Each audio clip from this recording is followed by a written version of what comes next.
아마 목사님께서 저를 이 자리에 세워주신 게 다른 목사님들도 주변에 있는 성도 중에 어린 사람이 있어도 두려워하지 말고 세우시라는 의미로 제가 한무리교회 목자 중에서는 나이가 지금 제일 어린 상황이고요. 간단하게 제 소개를 하자면 저는 27살에 한국에서 이제 대학을 한 학기만 남겨놓고 이제 금융권 취업 확정을 한 상태에서 미국으로 잠깐 어학연수를 왔었어요. 취업을 하고 나면 이제 밖으로 나갈 기회가 없을 것 같아서 그냥 기도를 하고 무작정 오게 돼서 이곳 뉴저지에서 한무리교회를 다니게 되었고, 또 한무리교회에서 지금의 와이프를 만나서 지금 미국으로 오기 이전과는 전혀 다른 삶을 살아가고 있고, 또 지금 계속 그렇게 살아가기 위해서 노력하고 있는 중에 있습니다. 저희 한무리교회 표어는 영혼 구원하여서 제자 만드는 교회인데요. 마태복음 28장 19절의 말씀으로 또 교회 담임 목사님도 이 부분을 정말 많이 강조하고 계십니다. 성경 공부를 하시면서도 그렇고 저희 목자들하고 기도 모임을 하시면서도 항상 강조를 하시고, 또 개인적으로 만남을 하실 때도 다른 것보다 가장 중요하게 생각을 하시고 말씀을 하시고 강조하시는데, 다음 세대를 위한 비전 그리고 또 영혼 구원하여 제자 만드는 것, 이 두 가지를 저희 교회에서는 항상 모토로 삼고 있고 많은 성도들이 그걸 위해서 기도를 하고 있습니다. 솔직히 말하면 처음엔 제가 굉장히 거부감이 들었었어요. 이 말씀에 대해서. 왜냐면 저한테는 그런 은사가 없었고, 또 내가 안 해도 이거는 좀 특별한 사람만이 할 수 있다라는 생각을 했었거든요. 전도에 대해서. 그리고 저는 여기에 연고지가 없고 아는 사람도 없고 27살에 왔기 때문에 이건 내 일이 아니라는 생각이 가장 많이 들었었습니다. 그래서 그 생각을 스스로 가둬버리고 전도를 전혀 시도하지 않았었습니다. 지금 생각하면 제가 이렇게 생각하고 행동했던 것들이 다른 영혼에 대한 불쌍함이나 긍휼함이 전혀 없었기 때문에 스스로 이렇게 생각을 했던 것 같습니다.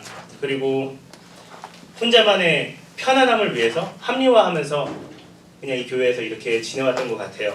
그러다가 2014년에 29살의 나이로 목사님은 저를 목자로 임명을 하셨습니다.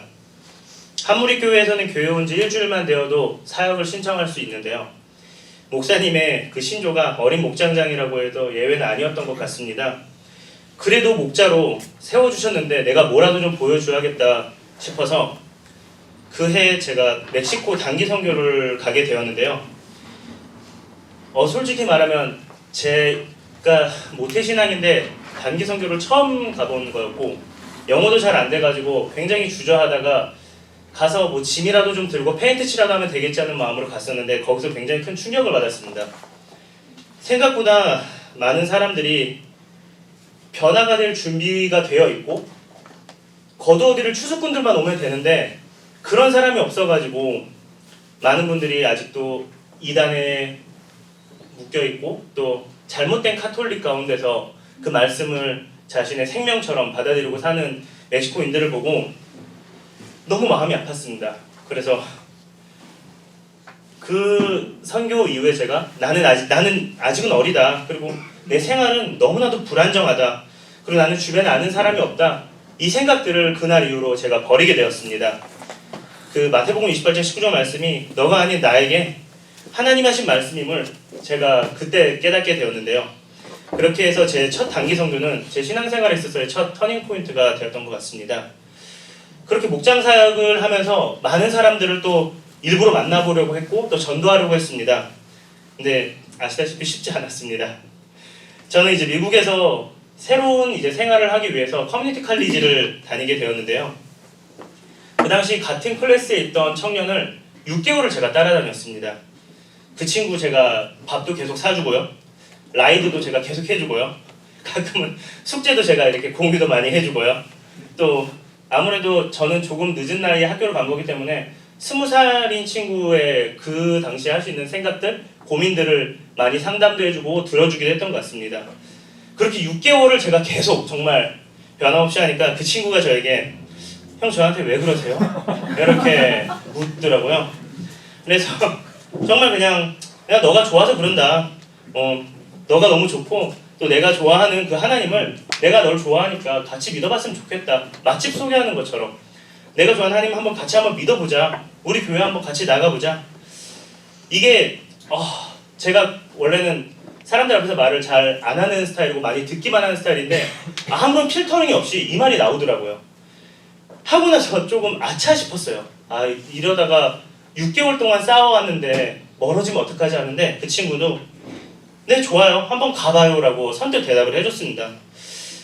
물론 우리 청년들이 가진 가장 큰 특징이죠. 스테이블하지 않았어요. 그 친구도 교회에 한 번 오고 한 번 안 오고 한 번 오고 한 번 안 오고 뭐 이런 식으로 했었는데 그 친구는 이제 학비를 벌면서 일을 하기 때문에 밤에 이제 일을 해서 교회를 나오지 않는 주라든지 학교에서 보이지 않는 때가 되면은 그 친구 제가 일터로 찾아가서 잠깐 전화해서 불러내서 주차장에서 제가 기도도 좀 같이 해주고 또 뭐 마늘즙이라든지 블루베리즙 이런 거 있잖아요. 따주면서 건강 챙기면서 일하라고 그냥 20살 친구한테 제가 그렇게 했었어요. 그랬더니 그 친구가 어느 날 아동부 교사가 되었고요. 또 청년부의 찬양팀이 되고 또 인도 단기 선교팀으로 파송을 나가고 저희 한무리교회에서 많은 성도들의 기도 가운데서 세례를 받게 되었습니다. 또 다른 청년 한 명은 안티크리스찬이었습니다. 교회를 정말 적대적으로 하였고 교회에서 하는 모든 행사, 모든 일들을 저주하는 친구였어요. 이제 한 집사님의 소개로 그 친구하고 저녁 식사 자리를 갖게 되었는데 그 친구는 그 자리에 나온 게 좋아서 나온 게 아니라 인간적인 마음으로 그냥 나왔어요. 아, 이분이 나한테 이렇게 해줬으니까 그래 밥 한번 먹자는데 그 자리에 나가야지 했는데 그 자리에 이제 그 집사님께서는 그 청년 몰래 다른 청년들하고 교회 전도사님과 저를 초대를 한 거예요. 와서 오자마자 그 친구가 저 체할 것 같아요 하더니 나가버렸어요. 그 친구를 위한 저녁 식사 자리인데 그래서 나머지 청년부만 이제 같이 밥을 먹게 되는 상황이었거든요. 근데 그런 친구를 어떻게 전도해야 되나 하나님은 분명히 나에게 주신 영혼인 것 같은데 이런 생각이 들더라고요. 그렇게 기도하는 와중에 그 친구를 우연히 학교에서 만나게 됩니다. 그날은 이제 학교에 폭설이 내려가지고 오전 11시쯤에 갑자기 방송이 나오더라고요. 다 집에 가라고요. 그래서 난 아직 수업 하나도 못 들었는데 왜 왔나 하면서 저도 막 중얼중얼거리면서 나가는데 정말 많은 친구들이 한 문으로 나갈 거 아니에요. 그 친구가 눈에 딱 들어오는 거예요. 그래서 제가 어깨를 딱 잡고 그냥 웃으면서 내가 차 태워줄게. 그 친구는 버스 타고 다녔거든요.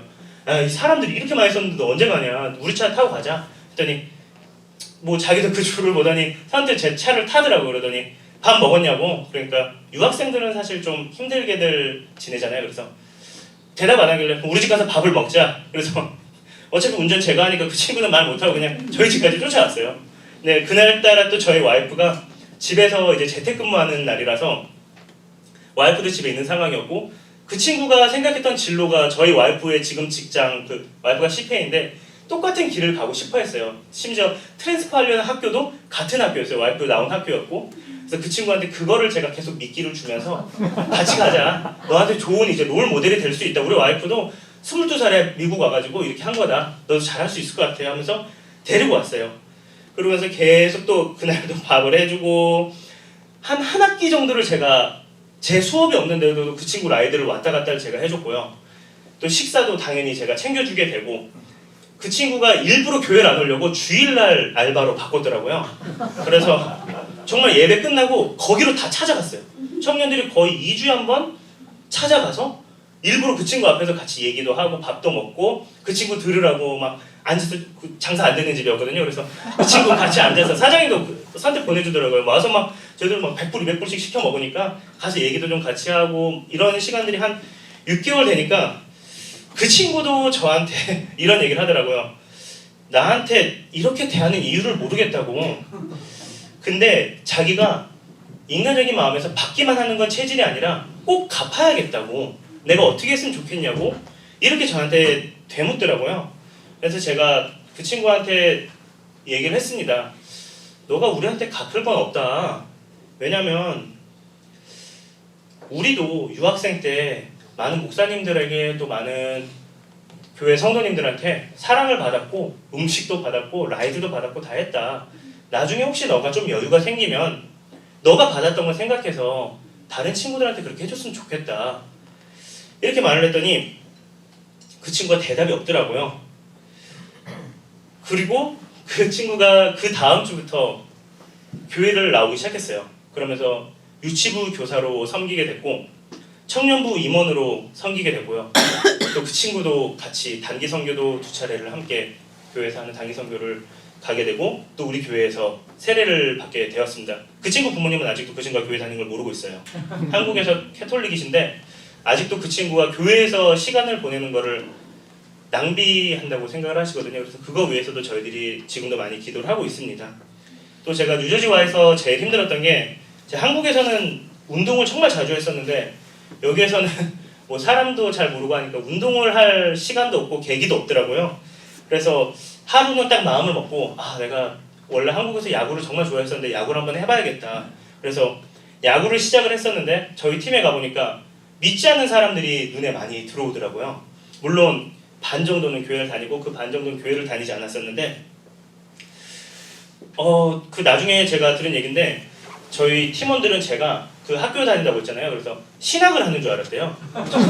네, 저는 전혀 그쪽으로 공부를 한 적이 없었는데 그래서 제가 선택했던 전도의 방법은 많은 걸 선택하지 않았어요. 딱 하나만 제가 했거든요.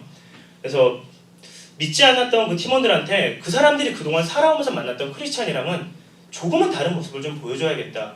이 생각을 제가 했습니다. 왜냐면 많은 분들이 크리스찬에 대한 실망을 가지고 교회를 안 나오고 그게 쌓이고 쌓이면서 안 좋은 생각들이 많이 있더라고요. 그래서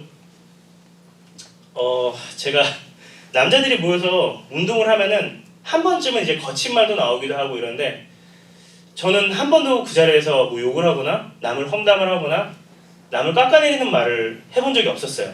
제가 당하기도 좀 사실 많이 당하기도 했고 그리고 다 양보를 좀 많이 한 편이었는데도 그런 말을 하지 않았어요. 그리고 팀 장비 나르는 것도 또 준비하는 것도 제가 항상 제일 먼저 나가서 그 장비들도 챙기고 닦기도 하고 그렇게 했었습니다. 그리고 사람들이 많다 보니까 뭐 야구나 9명이 하는 경기인데 뭐 15명, 20명 이렇게 나오면은 누군 뛰고 누군 못 뛰어야 되잖아요. 그러면 제가 그날 감독님한테 가서 얘기를 해요. 저는 나중에 뛰어도 되니까 안 나오신 분들 먼저 이렇게 좀 해줬으면 좋겠다.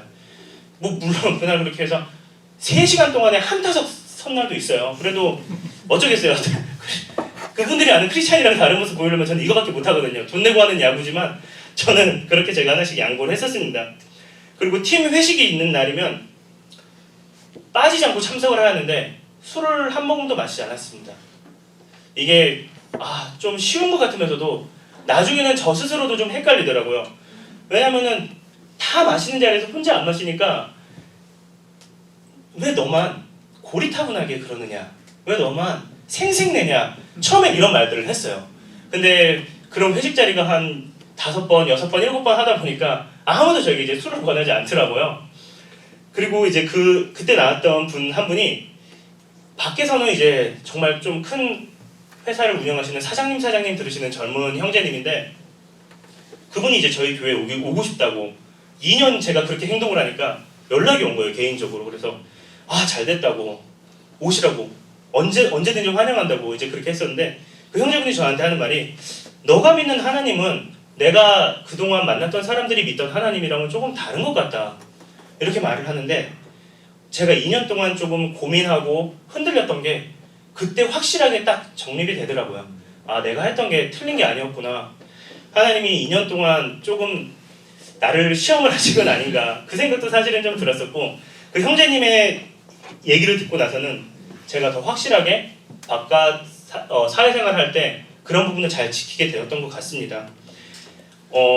저희들 목자를 세우실 때 목사님께서 목자 서약을 10가지를 하거든요. 그 중에 하나가 술, 담배, 음란, 도박을 하지 않는다라는 서약을 모든 성도들 앞에서 하는 서약식이 있어요. 저도 사실은 그전에는 가끔 했어요. 너무 아주 즐겨 하진 않았지만 그냥 뭐 분위기상 아니면은 그냥 기분 안 좋을 때 약간 이렇게 했었는데 그 서약 이후에는 저도 지금은 한 잔도 입에 대지 않고 부끄럽지 않게 하기 위해서 그렇게 노력을 하고 있습니다. 지금 저희 목장은 연례가정을 VIP로 놓고 기도하는 가운데 있습니다.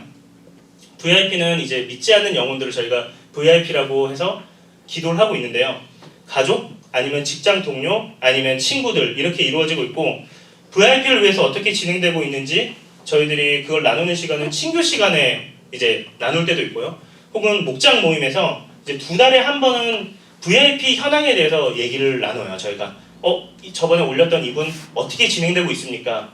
저희들이 팔로우업을 계속 해주고 있습니다. 왜냐면은 저희가 초반에는 한 3년은 한 번도 이걸 팔로우업을 안 했더니 그 처음에 냈던 리스트가 3년 동안 그대로 가더라고요. 아무도 노력을 하지 않아요. 저희들이 목자들이 그거를 옆에서 같이 해주지 않으니까 그냥 저희 목원들도 올해는 이 사람 위해 기도할게요. 올해는 이 사람 위해 기도할게요가 3년 동안 리스트가 변화가 없고 데려올 생각을 안 하더라고요. 같이 만날 생각도 안 하고 교회에서 시키니까 일단 올리기는 하는데 그거를 하지 않더라고요. 그래서 이제 저희도 저희들의 방법을 목원들한테 쉐어를 하고 있습니다. 저희 부부를 예를 들면은 저희 부부는 서로의 VIP를 위해서 같이 움직여요. 세트가 돼서. 그래서 이 아이와 함께 놀자, 우리 아이와 같이 놀자, 아니면은 밥 한번 같이 먹자, 이런 식으로 저희들이 움직이고 있는데요. 처음에는 개인적으로 또 친분을 쌓고 또 그 친분 가운데서 이 사람한테 신뢰를 쌓고 나서 교회 이야기를 꺼내고 있습니다. 감사하게도 지금 저희 교회는 저희 아이들 또래들이 굉장히 많아요. 유치부도 인원이 많고 아동부도 인원이 많고 유스그룹도 인원이 굉장히 많은데 그 아이들을 매개체로 해서 전도하는 방법이 가장 쉽고 또 그 아이들 통해서 하니까 부모들의 마음도 공감을 많이 얻더라고요. 나는 교회는 안 다니는데 내 새끼는 좀 잘 컸으면 좋겠다. 이 마음은 다들 하시더라고요. 그래서 처음엔 아이만 보내셨다가 아이들이 졸라서 부모가 나오는 경우도 있고 이제 아이들도 처음에는 와서 적응을 못하다가도 아이들이 우리 교회 너무 좋다는 말 한마디에 부모님들 마음도 처음에 그냥 형식적으로 교회 나오시다가 열리시는 경우가 굉장히 많더라고요. 그래서 저희는 아이들을 통해서 이렇게 많이 하고 있고요. 또 VIP가 목원의 남편 혹은 아내인 경우가 있어요. 그러니까 여자분 혼자 교회를 나오신다, 남자분 혼자 교회를 나오신다. 그럴 때는 저희가 목장 모임에 초대를 합니다. 일단 저희가 원수지가 아니니까 오세요. 오시는데 그때는 저희가 성경적인 이야기를 전혀 하지 않습니다. 물론 세상적인 이야기도 너무 하지 않아요. 세상적인 이야기 또 너무 더러운 이야기들 이런 거는 저희가 자제하지만 우리 모임이 나쁜 모임이 아니다. 우리가 당신을 위해서 이렇게 기도하는 모임이 있다. 당신의 자녀를 위해서 우리가 이렇게 매일매일 눈물 흘리며 이름 불러가며 기도하는 이 사람들이 있다. 얼마나 귀하냐 이거를 보여주면은 사람들의 마음이 조금씩 열리더라고요. 그래서 원래 가지고 있던 목장 모임의 형식을 없애는데 그날 오시면 그분이 모든 이야기의 중심이 되세요. 그러니까 다른 얘기하다가 이제 그분이 말을 하면은 다 말 끊고 그분의 얘기에 집중을 해주고 자기 얘기 들어주는데 싫어하시는 분들이 안 계시더라고요. 그래서 그분의 이야기에 모두 공감을 하면서 박수도 쳐주고 막 30대 40대 똑같더라고요. 그냥 어른이라서 막 애들만 이렇게 박수 쳐준다고 좋아하는 게 아니라 어른도 내 얘기를 들어주고 내 얘기에 공감해주고 내 얘기에 반응을 해주니까 정말 좋아하더라고요. 그리고 또 한 가지는 음주를 하지 않습니다. 웬만하면 손님들이 오실 경우 바베큐를 많이 하는데 찾으세요. 여기는 왜 하시는데 그거는 저희가 그분한테도 말씀을 드려요. 죄송합니다. 저희는 없습니다. 대신에 그냥 음료로 이렇게 간단하게 하시면서 이야기하시고 정 그러시면 집에 가서 혼자 하시라고 이렇게 말씀을 드리는데 그 자리에서는 저희들도 목자가 결단을 내리고 목원들에게도 미리 얘기를 해서 음주의 분위기가 전혀 나오면 안 되는 거고요. 참고로 저희 이제 VIP로 놓고 있는 형제님이 3년 정도, 4년 정도 지금 VIP로 놓고 남편분을 위해서 기도를 하고 있는데 그분이 처음에는 정말 교회를 절색을 했던 분이신데 지금은 그 아내분이 11조 하는 거를 이해를 하시고 그래 너가 하는 게 나쁜 데 쓰진 않겠지 하고 이렇게 서포트도 해주고 목장 모임을 할 때 저희는 각 목원들마다 음식을 준비해오라 그래요. 저희가 다 준비하지 않습니다. 목사님이 말씀하신 그 섬김의 기회를 주기 위해서 저희는 이번에 메인 메뉴 이거 할 테니까 나머지는 알아서 준비해 오세요 라고 말을 하는데 거긴 그 남편분이 음식을 준비를 해서 보내주세요. 본인이 모임은 안 오는데 이번엔 제가 이거 해서 보낼게요 하고 따로 연락도 오기도 하고 그렇게 해주세요. 그리고 교회에서 행사가 있어서 아이들이 올라가서 무대에 올라가는 날 있으면 그분이 교회를 나오십니다. 원래는 항상 저 앞에서 막 담배만 피우고 있고 약간 그러셨었는데 지금은 교회에 대해서 굉장히 많이 열려있고 또 작년에는 저희 교회, 제가 알기로는 저희 교회에서 처음으로 등록되지 않은 교회를 다니지 않는 교인이 생명의 삶을 수강을 했어요. 성경 공부 수강을 해서 아마 마지막에 좀 빠지고 시험을 안 봤지만 정말 열심히 제가 들었던 걸로 얘기를 들었고 숙제도 진짜 이틀 3일에 걸쳐가지고 정말 꼼꼼하게 해서 목사님에게 제출을 하고 자신이 궁금했던 것들, 교회에 대해서 궁금했던 것들, 궁금했던 하나님에 대해서 안희 목사님한테 많은 시간을 또 투자해서 물어봤다고 제가 얘기를 들어서 시간이 걸리겠지만 이분도 언젠가는 마음이 다 열리고 우리 교회로 아니면 다른 교회라도 돌아오실 기회가 있겠구나 이런 생각이 많이 들었습니다. 앞에서 말씀드렸지만 목자라면서 제가 세운 원칙 딱 한 가지입니다. 크리스찬의 삶은 다른 것이다. 이거를 보여주는 게 제 모토였는데요. 말로 하는 게 아니라 행동으로 하는 게 그래서 가장 중요했습니다. 제가 다니던 직장에서도 제가 제일 먼저 출근을 했습니다. 저희 회사에서는 제가 제일 나이가 많은 편이었는데요. 사장님 빼고 제가 나이가 제일 많았는데 사장님이 거의 출근을 오후 2시, 3시쯤에 하세요. 그리고 시간 체크도 하지 않습니다. CCTV도 없어요. 그러다 보니까 젊은 동생들이 거의 오전 11시쯤에 출근을 해요. 네, 저는 8시 반까지 출근을 하는데 11시쯤에 출근을 합니다. 그런데 제가 정말 한마디도 하지 않았어요. 그 친구들한테 싫은 소리도 하지 않고 제가 그 친구들이 오기 전까지 해야 될 일들을 정말 다 맞춰놓습니다. 저는 창고에서 일을 했었는데 한국으로 물건을 보내는 일을 했었고 그 친구들이 와서 정말 그냥 컴퓨터만 딱 하고 밥을 먹어요. 저는 그 전까지의 모든 과정을 7개월 정도를 혼자 했던 것 같아요.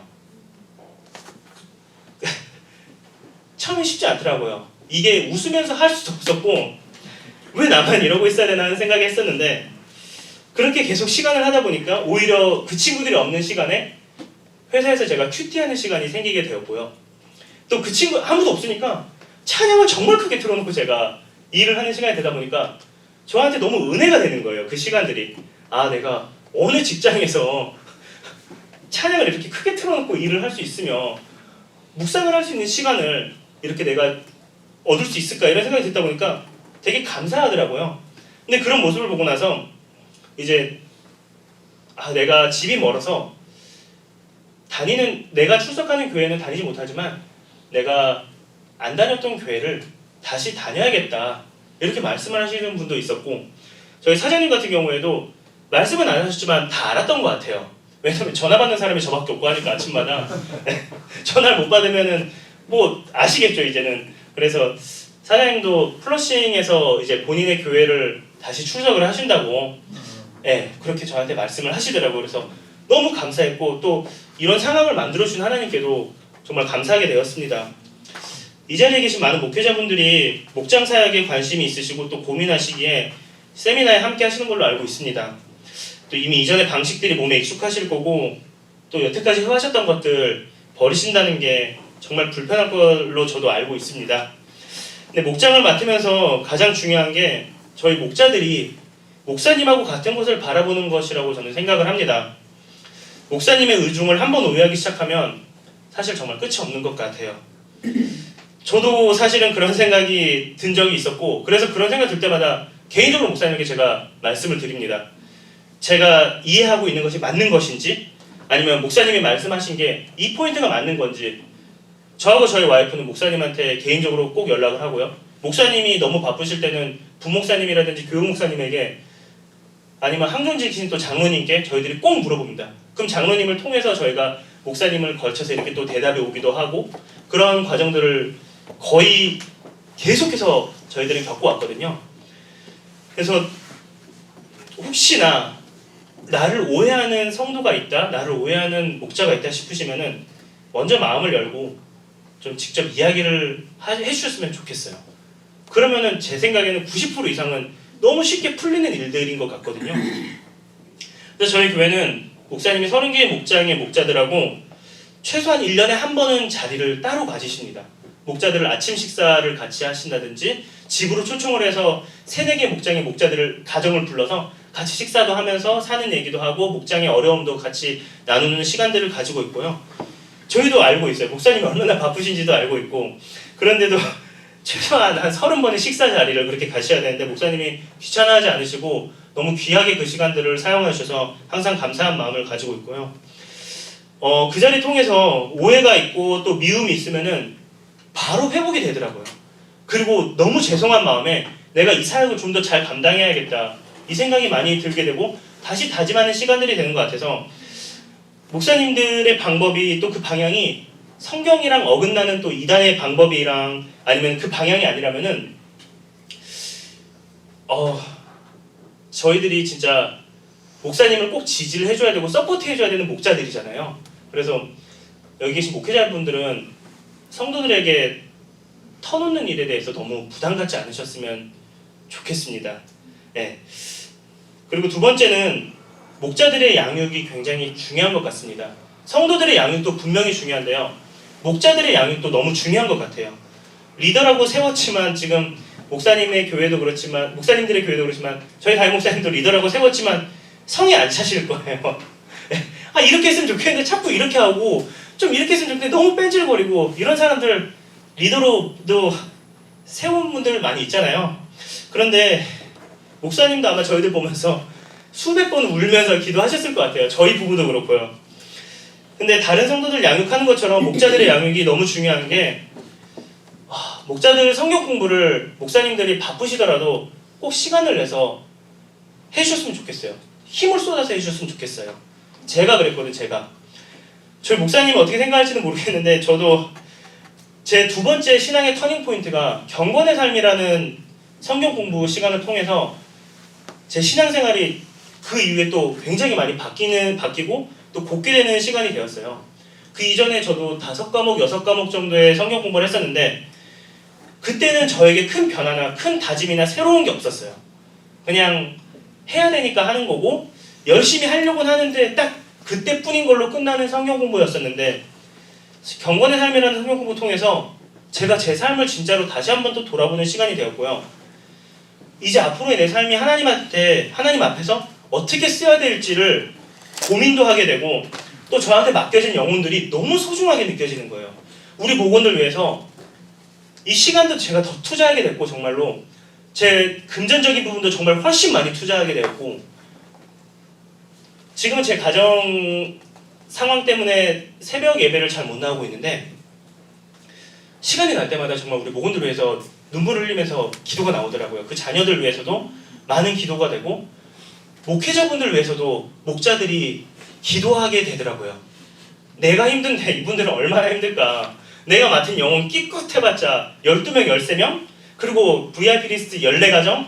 이게 단데 목사님들 200가정, 300가정을 위해서 기도하시는데 얼마나 힘드실까, 얼마나 마음 아프실까 이 생각이 들면서 제가 더 많이 기도를 하게 되고 준비하게 되더라고요. 아마 사역하시면서 많은 일들이 있으실 걸로 알고 있습니다. 또 저를 비롯해서 많은 목자들이 처음에 하는 가장 큰 실수가 있습니다. 내 힘을 믿고 내 의지를 믿는 건데요. 왜 그런지 모르겠는데 그거를 꼭 믿고 그걸 믿으면서 내가 잘하고 있다고 생각을 하고 과신을 하게 돼요. 언젠가는 분명히 없어질 거고 고갈되는 건데 그때는 이상하게 뭔가에 홀린 것처럼 처음 한 3, 4년은 거기에 빠져가지고 신봉해서 결국 넘어지고 큰 코를 다치게 되더라고요. 저희도 그랬어요.